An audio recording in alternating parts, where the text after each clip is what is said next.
उलमा की तरफ दौड़ने वालों, मशाइख की तरफ दौड़ने वालों, सादात की तरफ दौड़ने वालों, मुझे इतना बताओ, क्या कभी तुमने अपने बाप के भी हाथ चूमे? क्या कभी तुमने अपनी माँ के भी हाथ चूमे?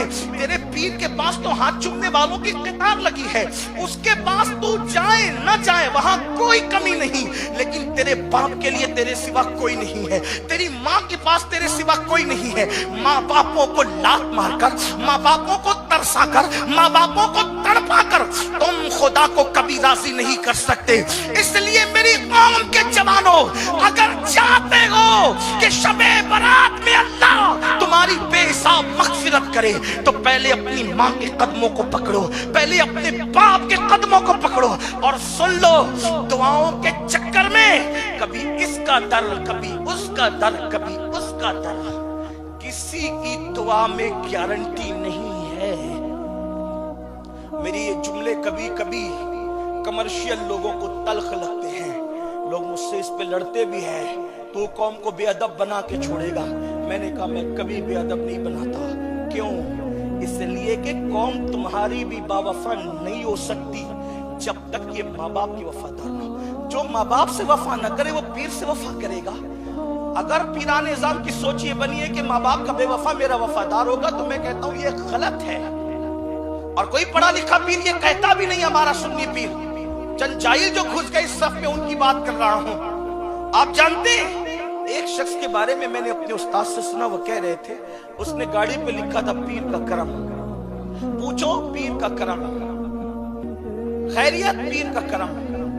मैं ये भी लोगों को कहता हूं पीर का करम बाद में कहो, पहले अल्हम्दुलिल्लाह कहो, क्योंकि ये अल्लाह के रसूल की सुन्नत है।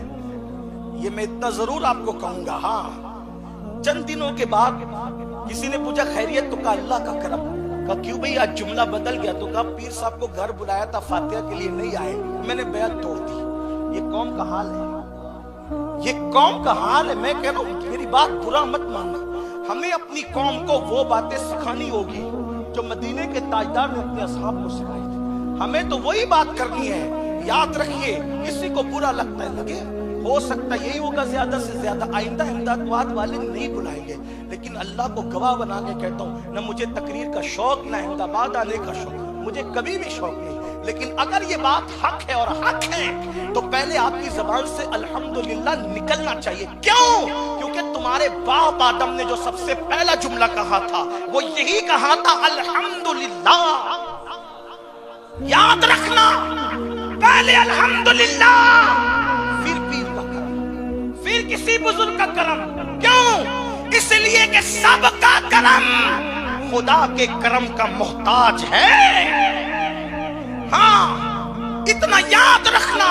तो अर्ज ये कर रहा था, माँ बाप का गद्दार कभी पीर का वफादार नहीं हो सकता, कभी दोस्त का वफादार नहीं हो सकता। मेरे उस्ताद ने मुझे नसीहत की थी, बेटे कभी माँ बाप के गुस्ताख और गद्दार से दोस्ती मत करना। मैंने कहा क्यों? कहा जो माँ बाप का वफादार ना वो तेरा क्या वफादार हो सकता है? अहले वफा की पहचान माँ बाप से है। और आप देख लें, जाने वफा, शाने वफा, काने वफा, जिसे हम कहते हैं मुस्तफा जाने रहमत, उनको देखे माँ बाप के यहाँ कैसी बात है, किस अकीदत का इजहार है। एक मर्तबा एक बूढ़ी खातून लकड़ी टेकते हुए आई, हुजूर अलैहिस्सलाम सहाबा की महफिल में बैठे थे, उठ के खड़े हो गए। आप अंदाजा कर सकते हैं, आज अगर कोई लड़का डॉक्टर बन जाए तो वो अपने काले रंग की माँ का तारुफ नहीं कराता अपने दोस्तों से कि ये मेरी माँ है। क्यों? कहा कि इसके कपड़े तो फटे हुए हैं, इसका रंग तो काला है, मेरे दोस्त मेरा मजाक उड़ाएंगे, मेरा मजाक उड़ाएंगे कि इसकी माँ का रंग काला है, इसकी माँ के कपड़े फटे हुए हैं, तो लोग तारुफ नहीं कराते, हालांकि वो है माँ। मैं कहता हूँ शान से कराओ अपने माँ बाप का तारुफ कि ये तुम्हारे माँ बाप हैं। लोग मजाक उड़ाते रहे, अपने माँ बाप का तारुफ फख्र से कराओ। जमीन पे तख्त ताज का मालिक मैं उसको समझता हूँ, ताजदार वो है जिसके सर पे माँ का आंचल है, और तख्त पे वो बैठा है जिसके नीचे बाप की शफकतें मौजूद। ताजदार तरसते हैं माँ के आंचल को। अगर खुदा ने तुम्हारे सर पे माँ का आंचल रखा है तो तुम ताजदार हो, ताजदार। इसीलिए किसी शायर ने कहा था, बाप की शफकत और माँ का आंचल, हम भी कभी तख्तो ताज वाले थे। बाप की शफकतों को क्या ये ताकत से कम नहीं, और माँ के आंचल को क्या समझ लो ये ताज से कम नहीं। इसलिए आजकल के लड़के डॉक्टर बन जाए, इंजीनियर बन जाए, कभी माँ बाप का तारुफ नहीं कराते अगर वो अनपढ़ हो, भोले भाले हो, सीधे साधे हो, शर्म आती है उनको। बल्कि मेरे एक दोस्त ने अपने चंद साथियों को तारुफ कराया कि एक बड़े मियाँ कुर्सी पे बैठे थे, दोस्त तो गए उसके बर्थडे के मौके पर, कहा ये कौन है, कहा ये हमारे यहाँ काम करता है, जबकि वो उसका बाप था, सादे कपड़े में बैठा। उस बदबख्त को ये नहीं पता था कि ये खुद सादे पहनकर मुझे कीमती पहनाता है, ये खुद हल्के कपड़े इस्तेमाल करके मुझे भारी पहनाता। इसने मेहनत की, मजदूरी की और मुझे अच्छे कीमती कपड़े पहनाकर कीमती स्कूल में भेजा। एहसान फरामोश हो गई दुनिया इतनी। और सोचो तो सही, ऐसे लोगों को तरक्की मिलेगी जो माँ बाप को काम वाले के हवाले से तारुफ कराए। लेकिन आओ, मेरे आका मुस्तफा जाने रहमत सहाबा की महफिल में बैठे हैं और एक बूढ़ी औरत लकड़ी टेकते हुए आई। मैं ये भी आपको बता दूं, उस बूढ़ी औरत का रंग भी सांवला था। वो बहुत खूबसूरत नहीं थी बज़ाहिर देखने में, बज़ाहिर कह रहा हूं, सांवला रंग था, बूढ़ी थी, लकड़ी टेकते हुए आई। उम्र ज्यादा होने की वजह से चेहरे पे झुर्रियां पड़ी हुई थी। हुजूर उसके लिए उठ के खड़े हो गए, हुजूर उसके लिए उठ के खड़े हो गए और अपनी वो चादर जिसको मुज़म्मिल और मुद्दस्सिर वाली चादर कहते हैं, हुजूर ने वो बिछाई और बिछा करके उस खातून को पहले उस पे बिठाया। फिर उसके बाद आका उसके पास बैठे। सहाबा को रश्क आया, अल्लाह अकबर, जिसके तलवे अर्श चूम कर मेराज पाता है वो रसूल जिसके लिए अपनी चादर बिछाए, ये औरत है कौन? और उससे इतना प्यार करें कि पहले उसको बिठाएं फिर खुद बैठे। जब वो जाने लगी उठकर तो पूछा सहाबा ने, ये खुशबख्त खातून कौन है आका? तो मेरे आका ने फरमाया, ये मेरी दूध पिलाने वाली माँ हलीमा सादिया है। अल्लाह अकबर। जब सहाबा ने कुछ सुना कि ये दूध पिलाने वाली माँ हलीमा सादिया है तो सरकार सच करते, आका क्या आपके बचपन के वाकयात हम इनसे सुन सकते हैं? आपका मुबारक बचपना इनसे मालूम कर सकते हैं? तो मेरे आका ने फरमाया, पूछ लो। फिर हलीमा सादिया ने हुजूर के बचपन के वाकयात बताए। लोगों को अंदाजा हुआ जो दूध पिलाने वाली माँ का इतना एहतराम करता हो वो हकीकी माँ सैयदा आमिना का कितना एहतराम करता होगा।